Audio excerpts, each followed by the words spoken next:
이 회사 지분 51%내 겁니다. 당장 그 자리에서 내려오세요. 스피커가 비명을 질렀습니다. 고막을 찢는 하울링이 천장을 뚫고 올라갔습니다. 그 순간 장내가 얼어붙었습니다. 방금 전까지 위대한 도약을 외치던 사람들, 샴페인 잔을 치켜들던 손들이 허공에 멈췄습니다. 웃음기가 싹 사라진 얼굴들, 핏기마저 빠져나가 백지장처럼 하얗게 질려버렸습니다. 단상 위의 남자를 보십시오. 입이 딱 벌어진 채 굳어버렸습니다. 마이크를 쥔 손이 파르르 떨립니다. 눈동자가 미친 듯이 흔들리고 있습니다. 화려한 조명 아래서 식은땀이 비 오듯 쏟아지는 게 객석에서도 보일 지경이었습니다. 여러분, 상상이 되십니까? 남편을 위해서라면 내 살점이라도 베어줄 각오로 헌신했습니다. 밤을 새워 육수를 끓였습니다. 손이 갈라지도록 설거지를 했습니다. 그런데 성공하고 나니 쓰다 버린 걸레처럼 내팽개쳐집니다. 어머님들이라면 어떻게 하시겠습니까? 이 억장이 무너지는 상황을 어떻게 견디시겠습니까? 이 이야기는요, 밑바닥 인생을 살던 남편을 대한민국 요식업계의 황제로 만들어준 여자의 이야기입니다. 조강지처를 정신병자로 몰아 정신병원에 쳐넣으려 했던 남편, 며느리 밥에 약을 타던 시어머니, 그들을 향한 한 여자의 피 튀기는 복수극입니다. 사연 시작하기 전에요. 구독이랑 좋아요 한 번만 눌러주시면 고맙겠습니다. 어디에서 보고 계신지도 댓글로 남겨주세요. 그럼 모든 비극이 시작되었던 5년 전으로 돌아가 보겠습니다. 그 지독하게도 가난했던 시절로요. 5년 전 서울 변두리의 허름한 골목길이었습니다. 간판을 보십시오. 원조라는 글자가 비바람에 떨어져 나갔습니다. 원자만 덜렁 남아 있습니다. 언제 무너져도 이상하지 않을 그런 국밥집이었습니다. 문을 열고 들어서면 퀴퀴한 묵은내가 코를 찔렀습니다. 테이블 위에는 언제 닦았는지 모를 기름때가 끈적하게 눌어붙어 있었습니다. 파리만 날린다는 표현 있잖아요. 딱 그랬습니다. 하루 매출이라고 해봤자 고작 몇만 원이 전부인 그런 가게였습니다.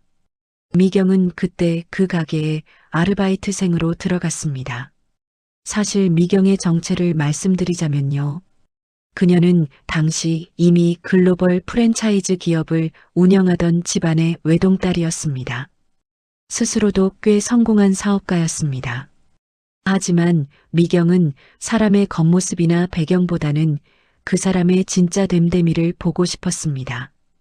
돈 보고 달려드는 날파리 같은 남자들에게 넌더리가 나 있었거든요. 그래서 일부러 낡은 티셔츠에 화장기 없는 얼굴로 위장 취업을 했던 겁니다.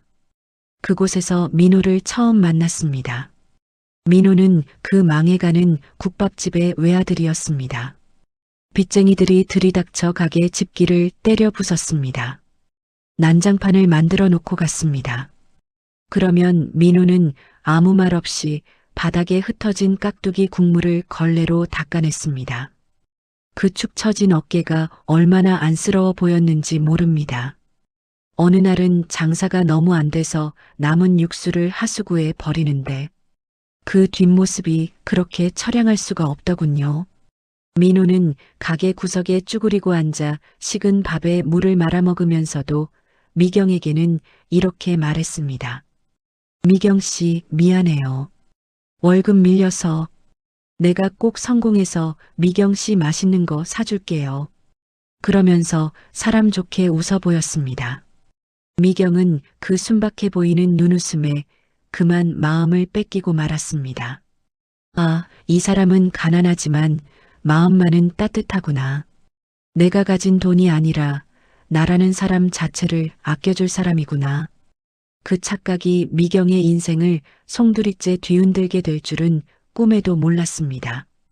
미경은 묵묵히 뚝배기를 나르며 결심했습니다.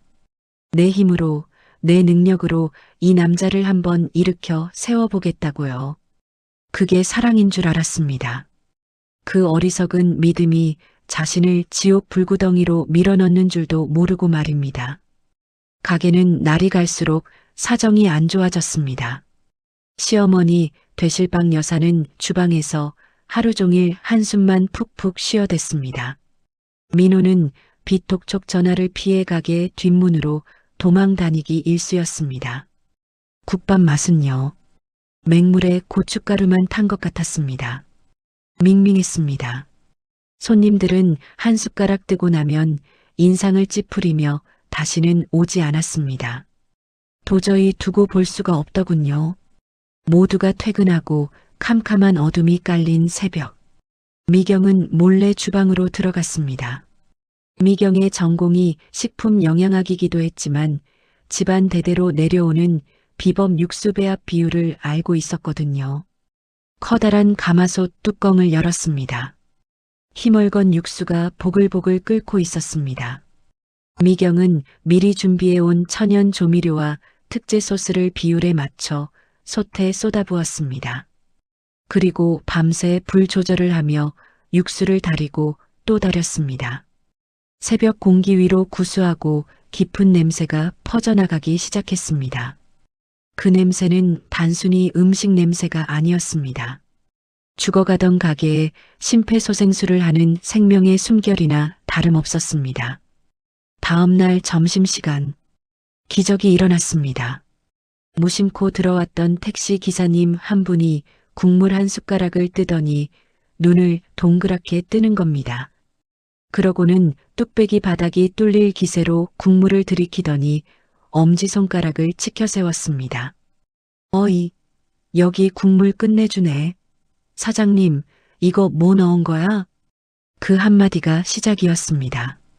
입소문이라는 게 참 무섭더군요. 하루가 지나자 동네 사람들이 모여들었습니다. 일주일이 지나자 점심시간마다 가게 앞에 긴 줄이 늘어섰습니다. 주방은 전쟁터가 되었습니다. 뚝배기 부딪히는 소리, 주문 들어오는 소리, 손님들이 부르는 소리로 가게가 떠나갈 듯 했습니다. 시어머니와 민호는 입이 귀에 걸려 어쩔 줄을 몰라 했습니다. 돈통에 현금이 가득 차서 뚜껑이 안 닫힐 정도였으니까요. 시어머니는 돈을 세면서 침을 묻히는 손가락을 멈추지 않았습니다. 민호는 어깨를 으쓱거리며 말했습니다. 내가 역시 육수 끓이는 감이 있다니까. 사실 그 맛. 미경이 새벽마다 몰래 육수통에 넣은 비법 소스 덕분인데 말이죠. 하지만 미경은 아무 말도 하지 않았습니다. 땀을 뻘뻘 흘리며 서빙을 하면서도 민호가 기뻐하는 모습만 보면 피로가 싹 가시는 것 같았거든요. 미경아, 우리 이제 부자 되는 거야. 민호가 미경의 손을 잡고 방방 뛰었습니다. 그 맑은 눈빛, 그 눈빛이 탐욕으로 탁하게 변해가는 걸 눈치채지 못한 자신이 원망스러울 뿐입니다.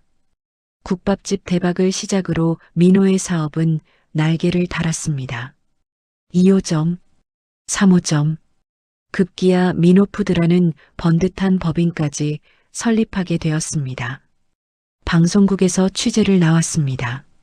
신문에 청년 성공 신화라며 대문짝만하게 기사가 실렸습니다. 이제 민호는 더 이상 낡은 앞치마를 두른 국밥집 아들이 아니었습니다. 이탈리아 최고급 원단으로 맞춘 슈트를 입었습니다. 머리에는 왁스를 잔뜩 발라 넘겼습니다. 번쩍이는 외제차를 타고 다니는 대표님이 되어 있었습니다. 그런데 참 이상하죠? 민호의 옷이 비싸질수록 미경을 대하는 태도는 점점 싸구려가 되어갔습니다. 처음엔 미경아, 내 덕분이야라며 고마워하던 사람이었습니다. 그런데 어느 순간부터 미경을 부끄러워하기 시작했습니다. 하루는 본사 개업식 날이었습니다. 미경도 나름대로 신경 써서 깔끔한 원피스를 입고 행사장으로 향했습니다. 그런데 입구에서 마주친 민호의 표정이 일그러지더군요. 민호가 미경을 거칠게 잡아 끌었습니다. 비상계단 구석으로 밀어 넣었습니다. 야, 김미경. 너 꼴이 그게 뭐야? 촌티나게. 미경은 귀를 의심했습니다. 여보, 오늘 중요한 날이라서 나도.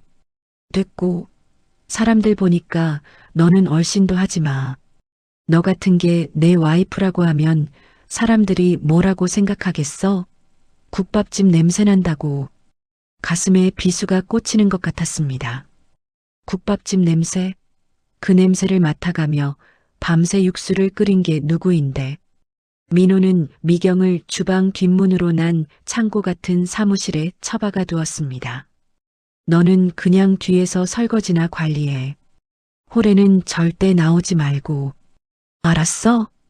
철문이 닫히는 소리가 미경의 가슴을 때렸습니다. 문 밖에서는 화려한 축하 음악 소리와 웃음소리가 들려왔습니다.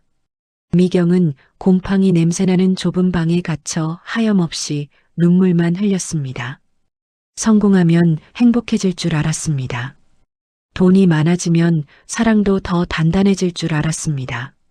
하지만 돈은 사람을 괴물로 만드는 촉매제였나 봅니다. 그때부터였습니다. 민호의 눈에서 미경이라는 존재가 지워지기 시작한 것은요. 여자의 직감이라는 건 참 무섭습니다. 민호가 바쁘다는 핑계로 집에 들어오지 않는 날이 늘어가던 어느 늦은 밤이었습니다. 미경은 민호가 술에 취해 던져두고 간 재킷을 정리하다가 안주머니에서 꼬깃꼬깃 구겨진 영수증 뭉치를 발견했습니다. 평소 같았으면 그냥 쓰레기통에 버렸을 겁니다.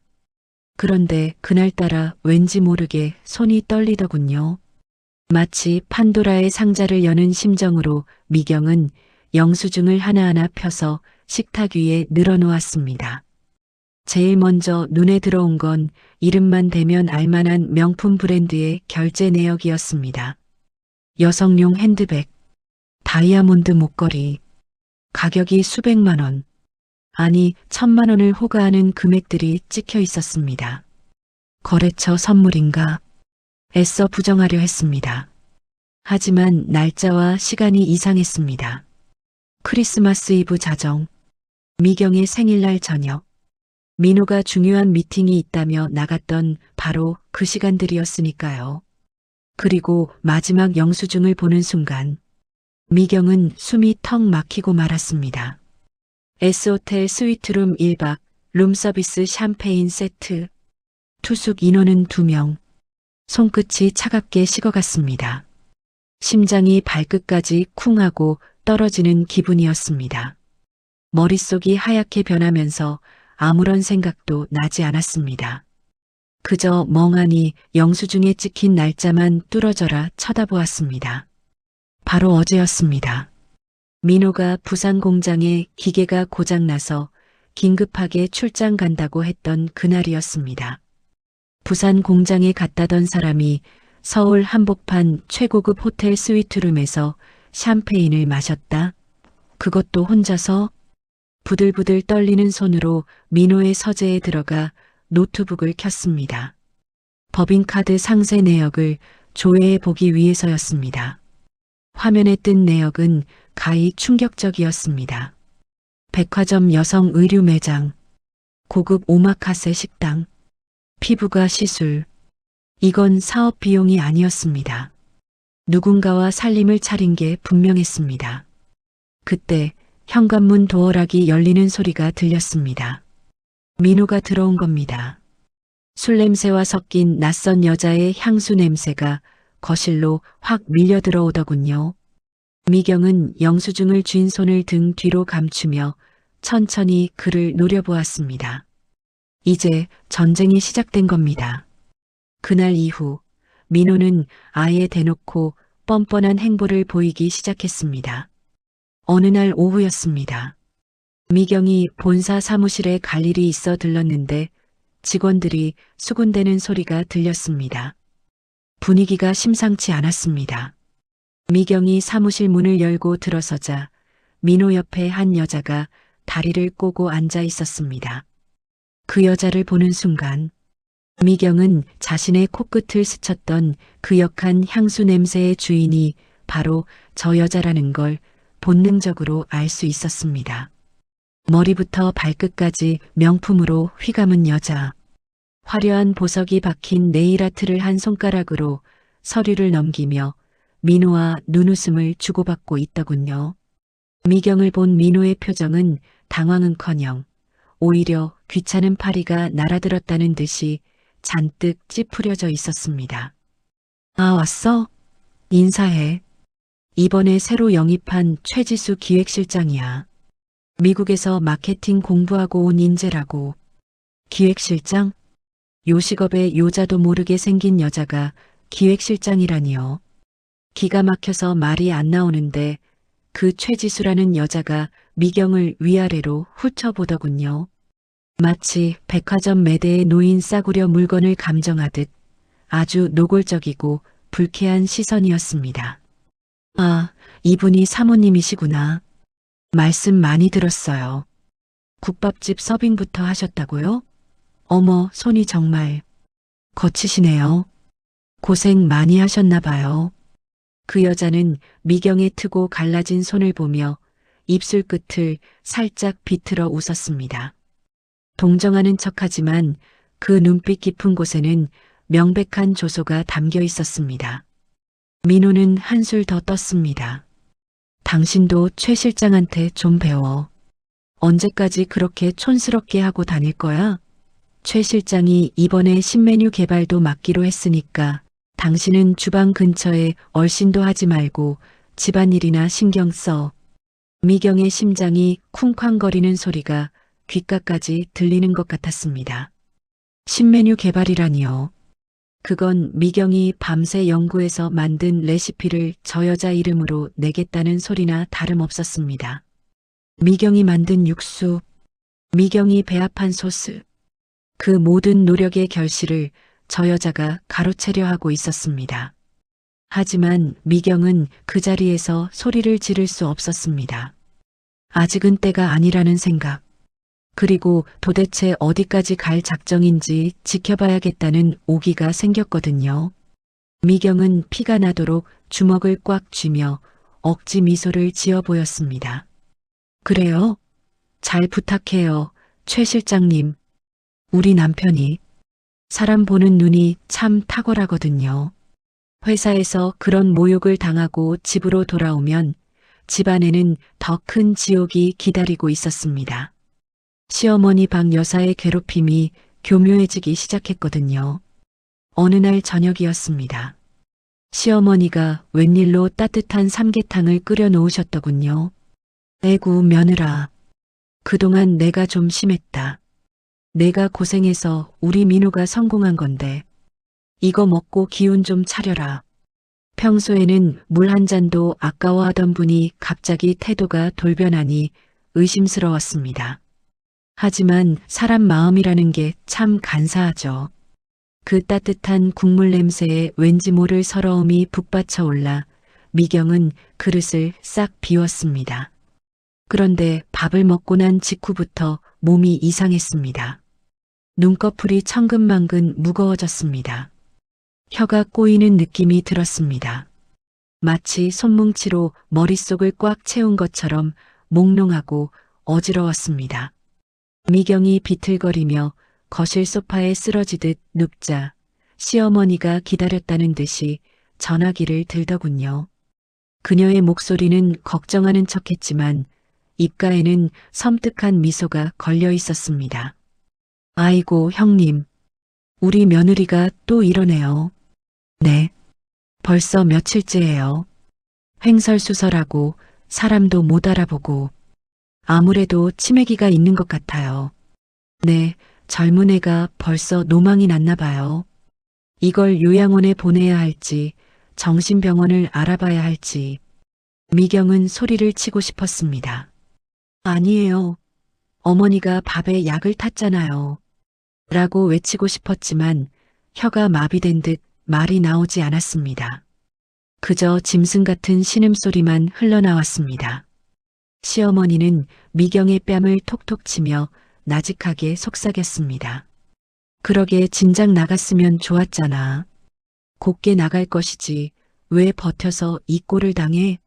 너 미친년 만들어서 내쫓는 거 일도 아니야.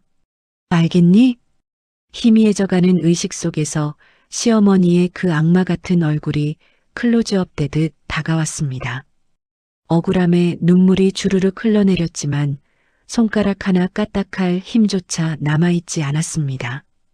이 사람들은 정말로 나를 사회적으로 매장시킬 작정이구나.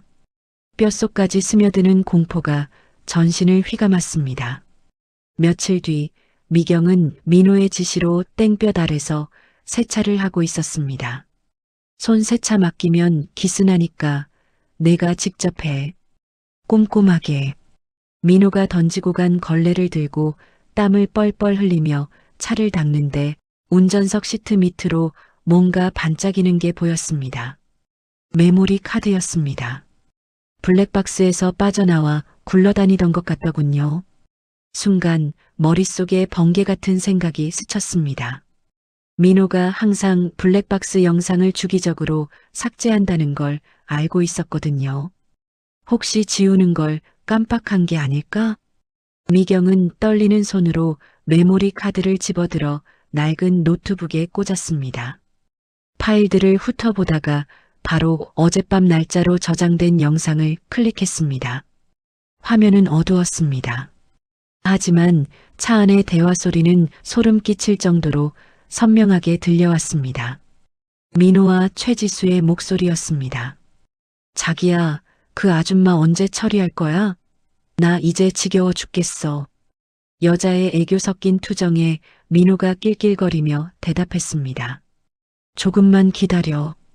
지금 엄마가 작업 중이잖아. 정신병자로 몰아서 입원시키면 끝이야. 아, 그 전에 제일 중요한 거.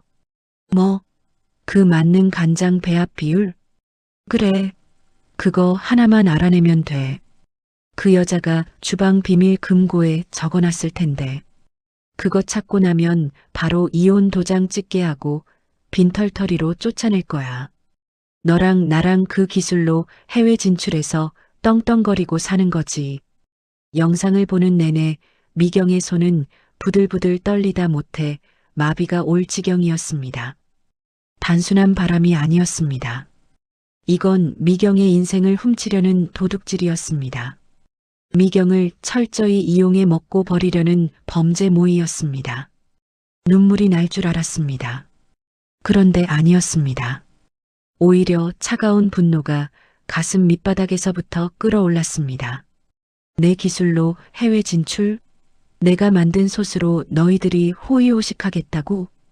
미경은 입술을 깨물며 모니터를 노려보았습니다. 입안에서 비릿한 피 맛이 느껴졌습니다. 그래, 어디 한번 해봐. 내가 누구인지, 내가 어떤 사람인지 뼈저리게 후회하게 만들어줄 테니까. 하지만 그들의 계획은 생각보다 훨씬 더 빠르게 그리고 무자비하게 실행되었습니다. 블랙박스 영상을 확보한 바로 다음 날 밤이었습니다. 현관문이 부서질 듯 쾅쾅 울리더니 건장한 사내 2명이 들이닥쳤습니다. 사설 구급대원 복장을 한 그들은 신발도 벗지 않은 채 거실로 성큼성큼 들어왔습니다.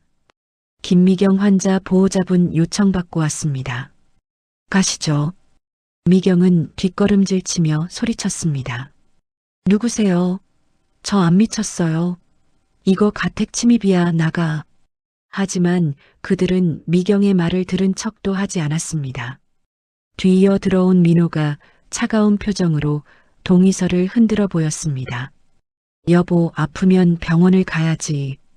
당신 요즘 너무 위험해. 어머니한테 칼까지 휘둘렀다며? 기가 막혔습니다.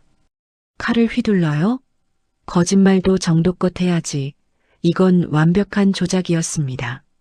민호 씨, 당신 미쳤어? 내가 누군지 알고 이래? 이거나.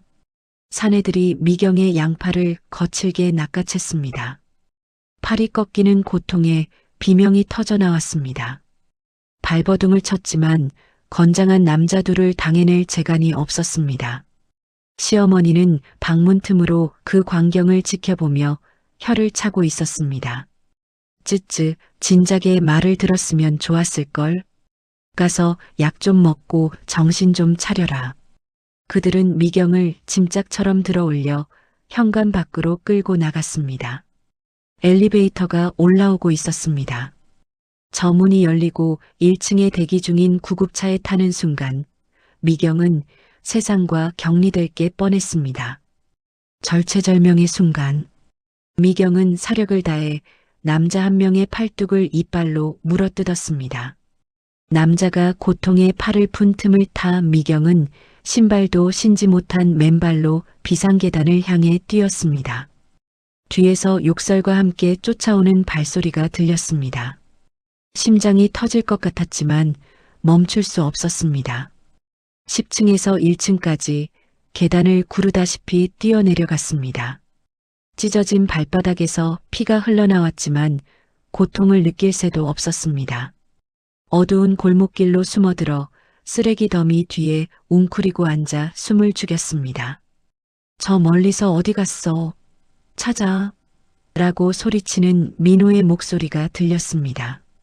공포에 질려 온몸이 사시나무 떨듯 떨렸습니다. 하지만 눈빛만은 형형하게 살아있었습니다. 그렇게 간신히 도망쳐 도착한 곳은 서울 외곽의 낡은 고시원이었습니다. 한 사람이 겨우 누울 수 있는 좁디좁은 방, 곰팡이 핀 벽지, 윙윙거리는 낡은 환풍기 소리, 마치 미경이 처음 한국에 돌아와 사업을 시작하기 전 열정 하나로 버티던 그 시절의 냄새가 났습니다. 하지만 지금의 미경은 그때와 달랐습니다.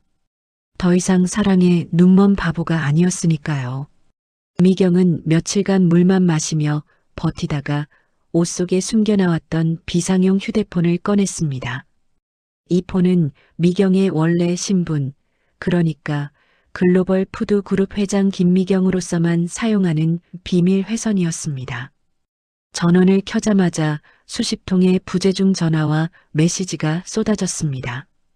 본사 비서실, 해외 지사 임원들, 법무팀. 미경이 잠적한 줄 알고 난리가 난 상황이었습니다. 미경은 심호흡을 깊게 한번 하고 가장 신뢰하는 비서실장에게 전화를 걸었습니다. 네, 비서실장입니다. 수화기 너머로 들려오는 익숙하고 정중한 목소리를 듣는 순간 울컥 눈물이 솟구쳤지만 꾹 참았습니다. 이제부터 미경은 나약한 피해자가 아니어야 했습니다. 박 실장 나야. 회장님, 도대체 어디 계신 겁니까? 연락이 안 돼서 저희가 얼마나. 설명은 나중에 해. 지금부터 내가 지시하는 대로 움직여. 미경의 목소리는 스스로도 놀랄 만큼 차분하고 냉정했습니다. 지난 5년 억눌러왔던 사업가 김미경의 본능이 깨어나는 순간이었습니다. 우선 민호푸드 쪽에 들어가는 모든 식자재 공급 라인부터 조사해. 그리고 자금 흐름 파악해서 채권단 소집 준비하고. 네, 민호푸드라면 남편분 회사 아닙니까? 아니, 이제부턴 적군이야. 아주 악질적인 산업 스파이이자 내 인생을 망친 주적. 미경은 좁은 고시원 방 벽에 붙은 거울을 바라보았습니다. 헝클어진 머리에 핏기 없는 얼굴이었지만 눈빛만은 그 어느 때보다 서늘하게 빛나고 있었습니다. 내 지분, 그리고 내가 가진 모든 인맥과 자본을 동원해서 밟아버릴 거야.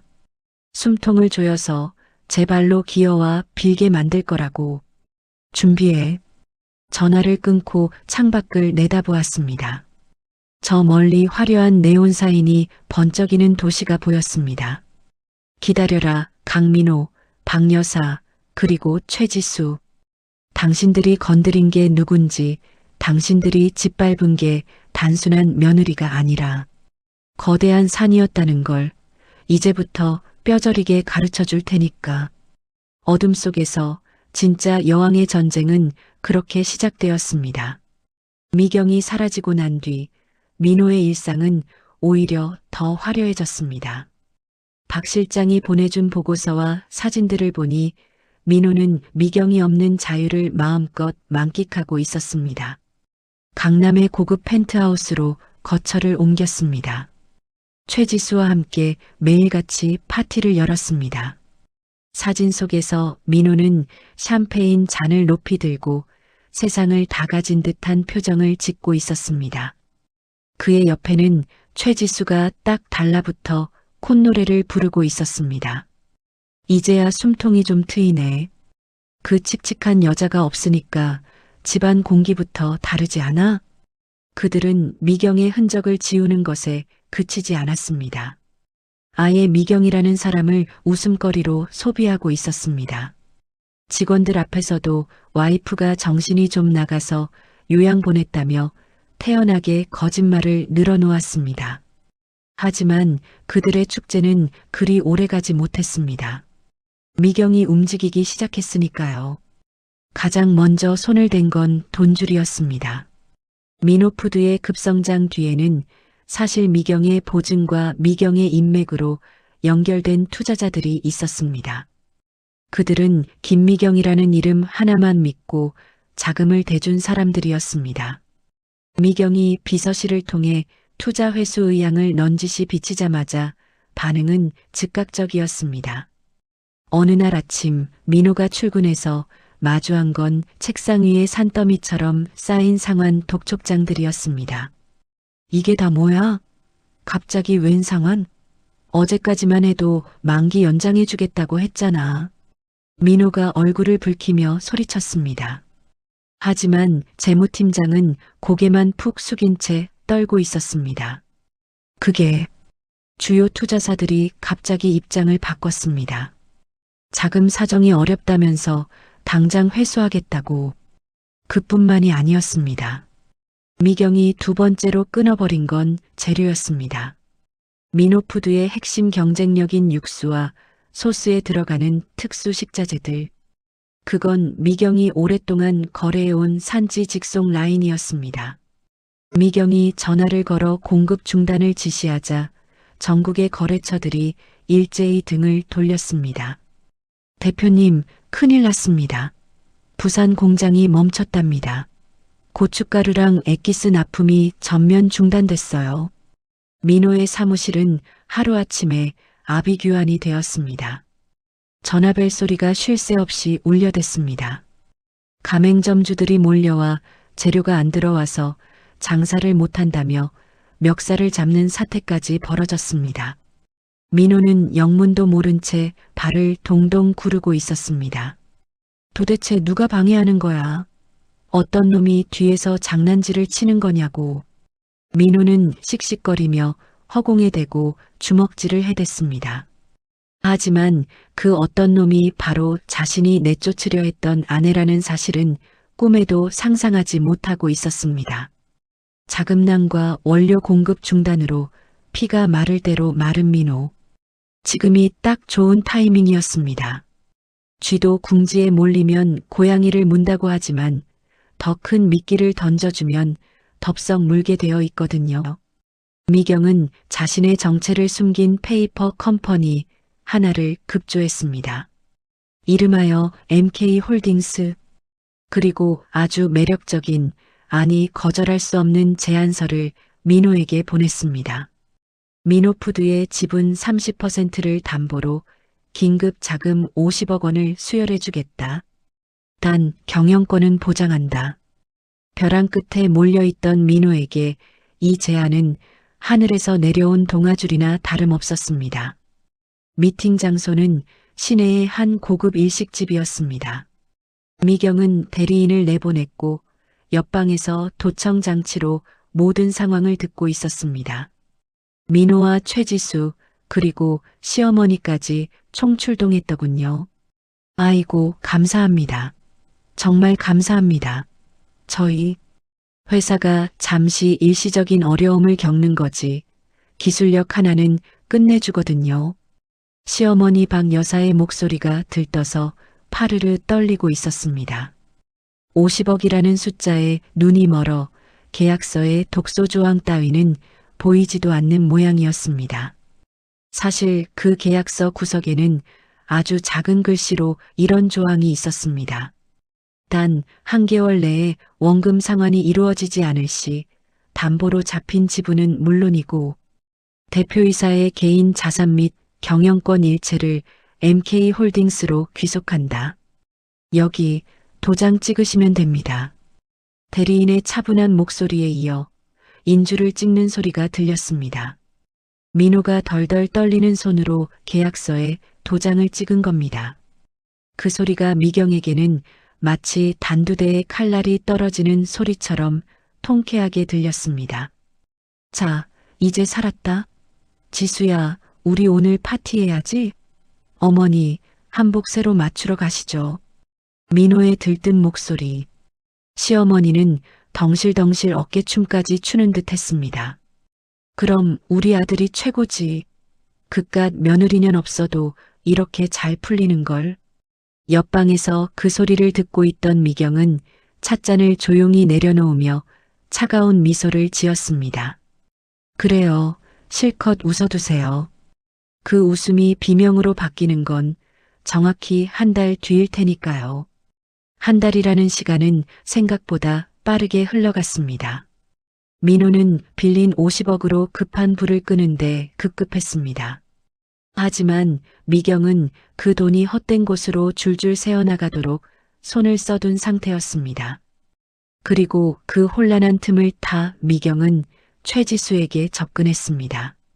민호를 무너뜨리는 가장 완벽한 방법은 그가 믿고 의지하는 내부자를 돌아서게 만드는 것이니까요. 미경은 사람을 시켜 최지수에게 은밀한 정보를 흘렸습니다.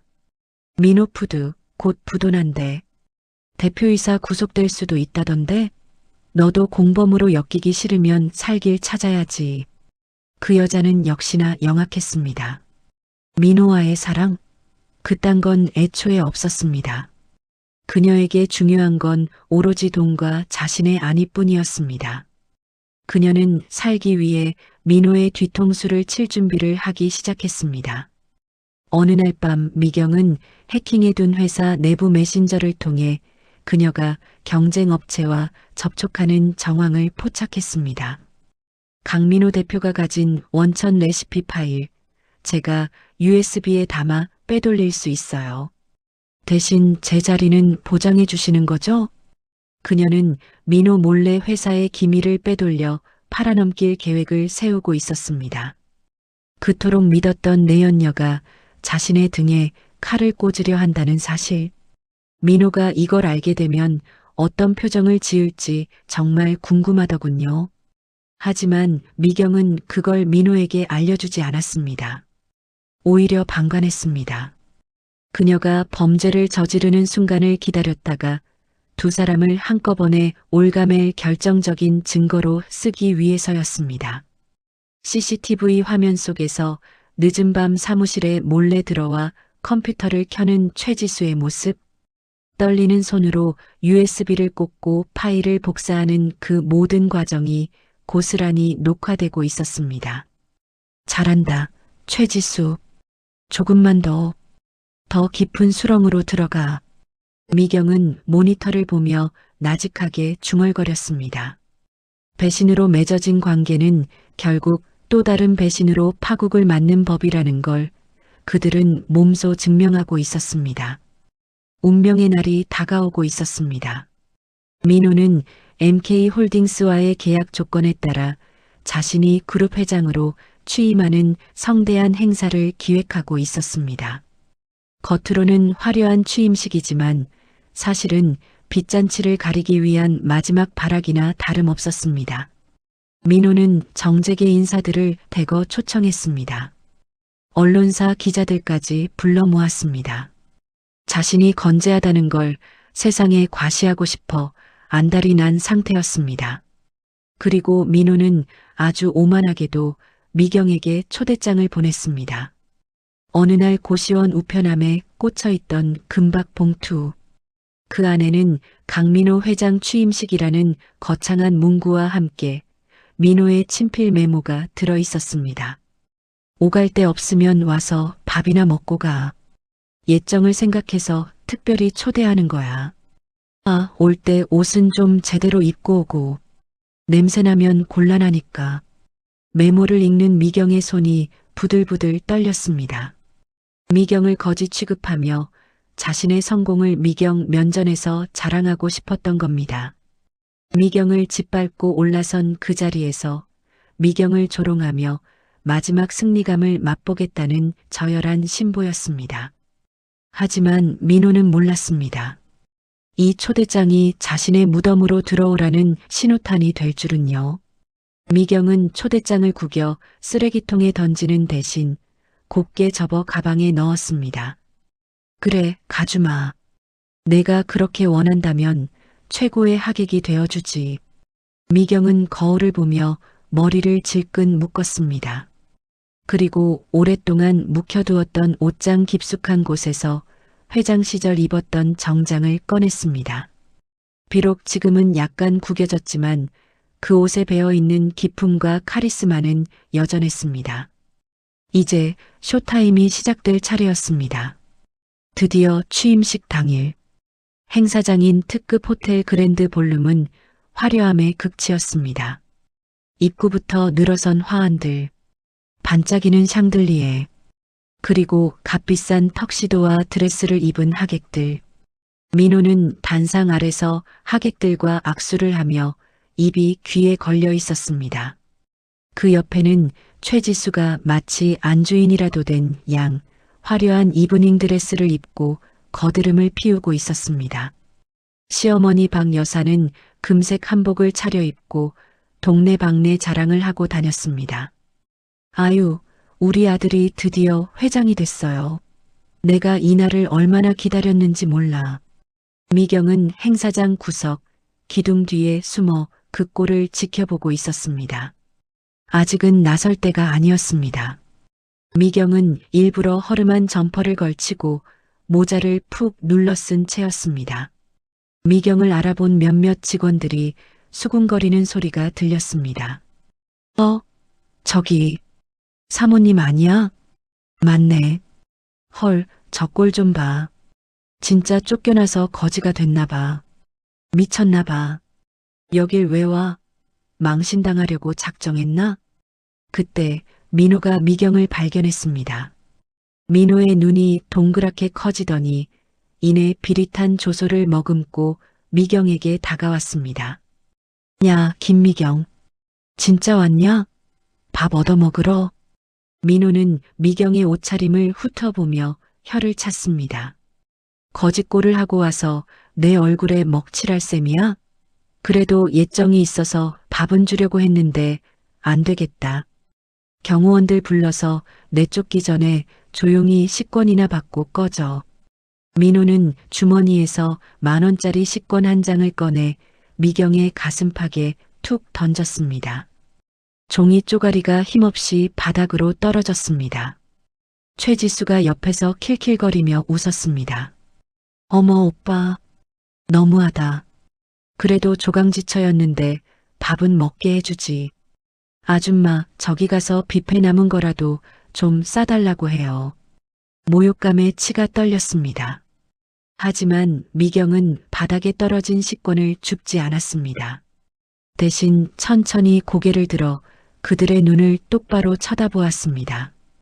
미경의 눈빛이 예전에 그 순박하던 아줌마의 것이 아님을 느꼈는지 민호가 흠칫하며 한 걸음 물러서더군요.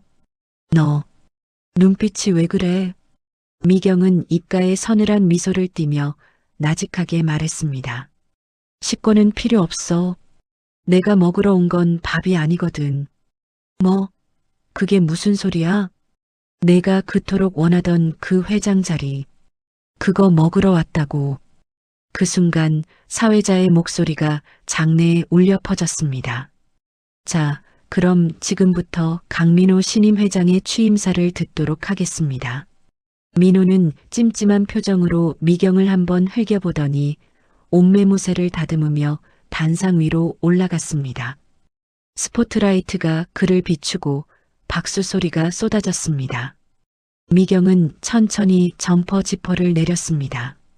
그 안에 감춰져 있던 날선 칼날 같은 정장 재킷이 드러났습니다. 이제 미경이 무대 위로 올라갈 차례입니다. 단상 위에 선 민호는 마치 세상을 발 아래 둔 황제라도 된 양기고만장해 있었습니다.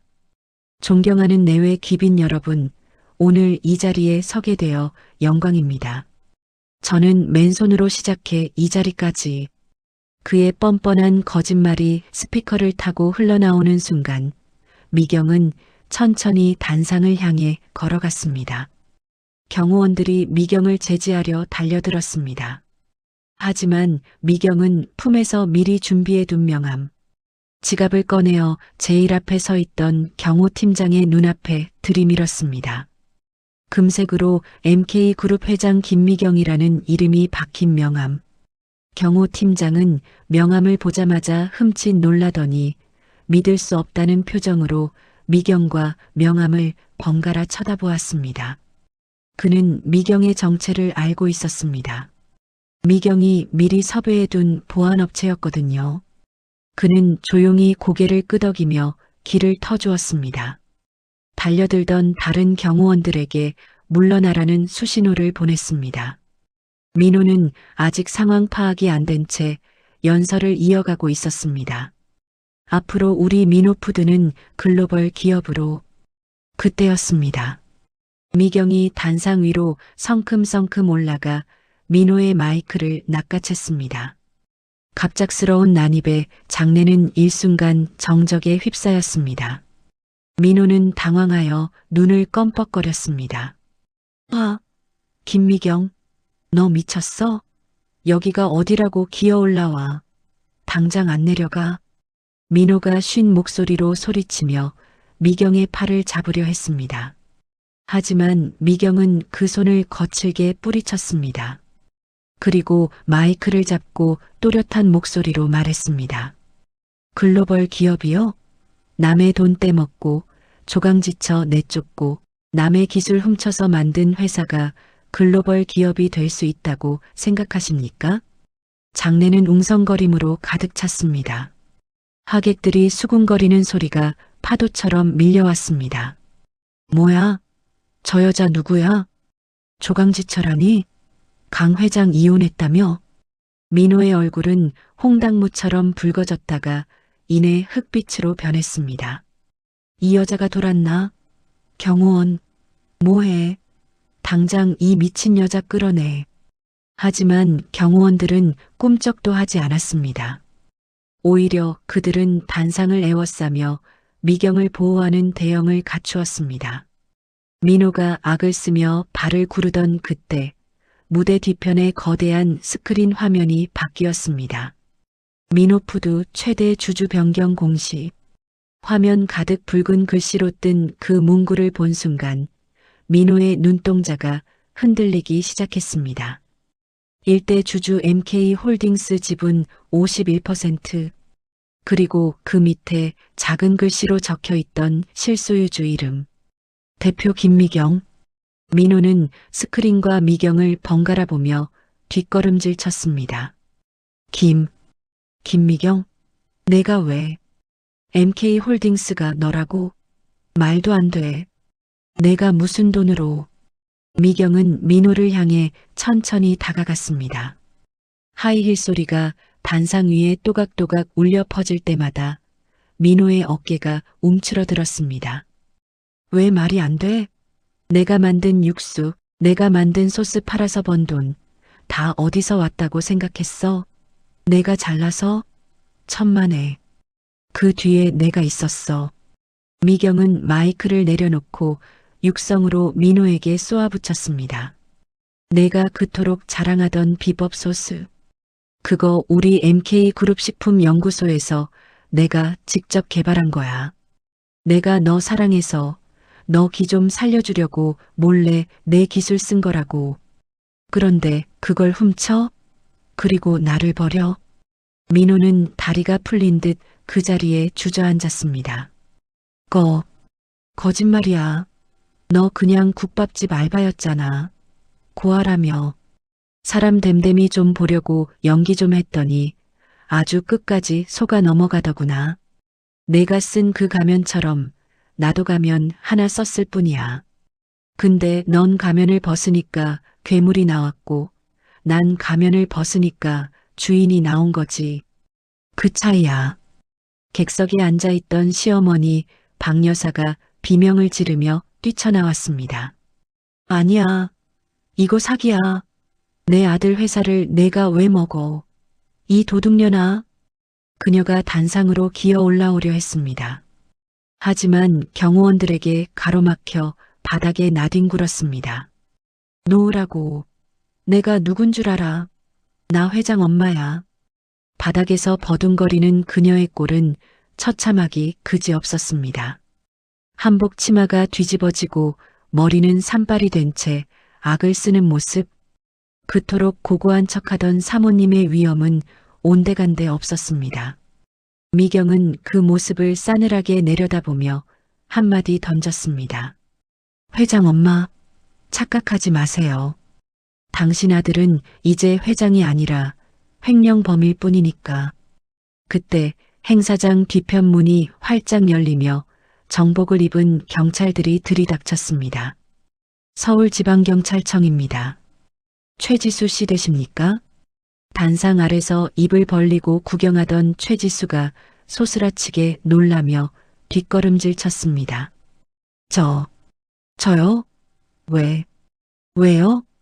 경찰은 그녀에게 다가가 체포영장을 들이밀었습니다. 산업기술 유출 방지 및 보호에 관한 법률 위반, 그리고 업무상 배임 혐의로 긴급 체포합니다. 네, 말도 안 돼요. 전 아무것도. 증거는 이미 확보했습니다. 어젯밤 회사 서버에서 기밀 파일 복사해서 경쟁사에 넘기려고 하셨죠? CCTV 영상이랑 이메일. 네요, 전부 다 있습니다. 최지수의 얼굴이 백지장처럼 하얗게 질렸습니다. 그녀는 다급하게 민호를 쳐다보며 소리쳤습니다. 오빠가 시킨 거잖아. 오빠가 기술만 빼돌리면 된다고 했잖아. 나 혼자 죽을 수 없어. 오빠도 같이 했잖아. 그녀의 입에서 터져나온 폭로는 민호에게 결정타를 날렸습니다. 스스로 무덤을 판 꼴이 된 겁니다. 경찰은 최지수의 손목에 차가운 수갑을 채웠습니다. 곧이어 멍하니 주저앉아 있는 민호에게도 다가갔습니다. 강민호 씨, 당신도 공범입니다. 그리고 회사 돈 50억 횡령 혐의까지 추가입니다. 가시죠. 잠깐만요. 이건 모함입니다. 저 여자가 혼자 한 짓이에요. 난 몰라요. 민호는 발악하며 저항했습니다. 하지만 경찰들에게 양팔이 꺾인 채 질질 끌려 내려갔습니다. 민호는 끌려가면서도 미경을 향해 고개를 돌리며 애원했습니다. 미경아, 여보, 내가 잘못했어. 한 번만 봐줘. 우리 사랑했잖아. 내가 다시 잘할게. 제발. 그 비굴한 목소리가 행사장에 메아리 쳤습니다. 하지만 미경은 눈 하나 깜짝하지 않았습니다. 사랑? 그 입으로 사랑이라는 단어 올리지 마. 역겨우니까. 민호와 상간녀가 경찰차에 태워지는 모습을 보며 하객들은 혀를 차며 손가락질을 해댔습니다. 그토록 과시하고 싶어 했던 취임식은 그들의 범죄 현장 검거식이 되어버리고 말았습니다. 모든 것이 정리된 후 남은 건 시어머니 박 여사뿐이었습니다. 회사는 미경의 소유가 되었습니다. 민호 명의로 되어 있던 펜트하우스와 외제차, 그리고 시어머니가 살던 아파트까지 모두 경매로 넘어가거나 압류되었습니다. MK홀딩스 법무팀은 자비가 없었습니다. 횡령한 돈을 회수한다는 명목으로 집에 빨간 딱지를 붙였습니다. 박 여사는 입고 있던 옷가지 몇 개만 챙긴 채 거리로 쫓겨났습니다. 며칠 뒤 비가 추적추적 내리는 날이었습니다. 미경이 MK그룹 본사 로비로 들어서는데 회전문 앞에서 누군가 실랑이를 벌이고 있더군요. 낡은 담요를 뒤집어 쓴 노파가 경비원 바짓가랑이를 잡고 늘어지고 있었습니다. 비서실장 좀 불러줘요. 우리 며느리. 아니, 김 회장님 좀 만나게 해줘. 내가 할 말이 있어. 박 여사였습니다. 불과 며칠 전까지만 해도 금색 한복을 입고 춤을 추던 그녀가 이제는 노숙자나 다름없는 몰골로 미경의 회사 앞에서 구걸을 하고 있었습니다. 미경이 다가가자 그녀는 미경을 보고 눈을 번쩍 뜨더니 빗물 젖은 바닥에 납작 엎드려 절을 하기 시작했습니다. 아이고, 회장님, 며느라, 내가 잘못했다. 내가 눈이 멀어서 미쳤었나 봐. 우리 민호 감옥에서 좀 꺼내주라. 응? 그리고 나갈 데가 없어. 찜질방 갈 돈도 없어서 며칠을 굶었어. 제발 자비 좀 베풀어 다오. 그녀는 미경의 구두 끝에 얼굴을 비비며 통곡했습니다. 내가 시키는 대로 다 할게. 다시 식모처럼 부려도 좋아. 제발 밥만 좀 먹여줘. 그 모습을 보니 일말의 동정심조차 생기지 않더군요. 미경이 만삭의 몸으로 찬물 빨래를 할 때, 밥에 수면제를 타서 미경을 정신병원에 보내려 할 때, 그녀에게 자비란 없었으니까요. 미경은 차가운 눈으로 그녀를 내려다보며 비서에게 손짓했습니다. 여기 영업 방해되니까 치워주세요. 네, 알겠습니다. 경비원들이 그녀를 들어 올려 로비 밖으로 끌어냈습니다. 며느라, 미경아, 나 좀 살려줘. 그녀의 처절한 울음소리가 빗소리에 묻혀 멀어져 갔습니다. 인과응보, 뿌린 대로 거둔다는 말이 틀린 게 하나 없었습니다.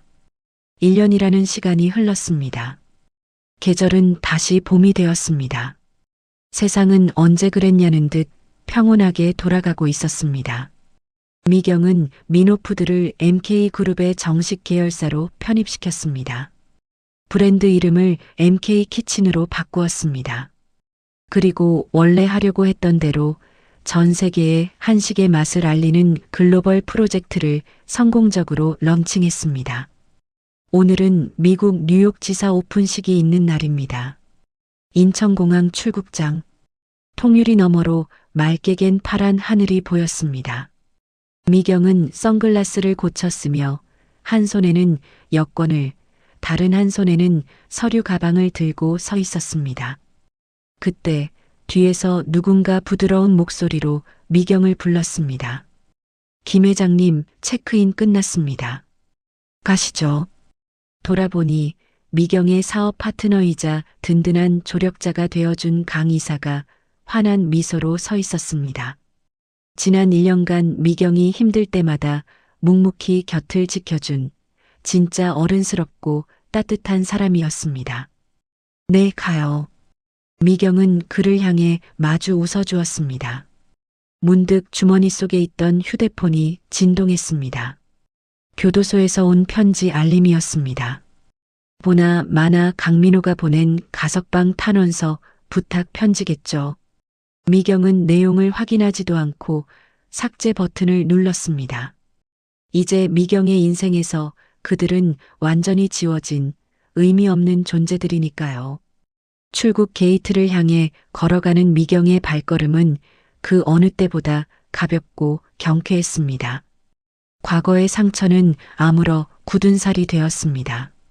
그 굳은 살은 미경을 더 단단하게 만들어 주었습니다. 이제 미경은 누군가의 아내도 아닙니다. 누군가의 며느리도 아닙니다. 온전히 자기 자신 김미경으로 살아갈 것입니다. 더 넓은 세상이, 더 찬란한 미래가 미경을 기다리고 있었으니까요. 비행기가 활주로를 박차고 힘차게 날아올랐습니다. 저 높은 하늘 위로 미경의 새로운 인생도 함께 비상하고 있었습니다. 여러분, 오늘 사연 어떠셨나요? 사랑이라는 이름으로 모든 걸 바쳤는데 돌아온 건 배신과 모욕뿐이었던 한 여자의 이야기였습니다. 하지만 미경은 무너지지 않았습니다. 바닥을 찍고 나서야 비로소 자신의 진짜 힘을 깨달았습니다. 그리고 당당하게 다시 일어섰습니다. 혹시 지금 힘드신 분들 계신가요? 누군가에게 이용당하고 짓밟히고 버림받은 기분이 드시나요? 기억하세요. 여러분의 가치는 누가 알아주느냐로 결정되는 게 아닙니다. 여러분 스스로가 자신의 가치를 아는 순간 세상은 달라 보이기 시작합니다. 오늘 사연이 마음에 드셨다면 구독과 좋아요 부탁드립니다. 다음에도 속이 뻥 뚫리는 통쾌한 사연으로 찾아뵙겠습니다. 그때까지 여러분 모두 행복하세요.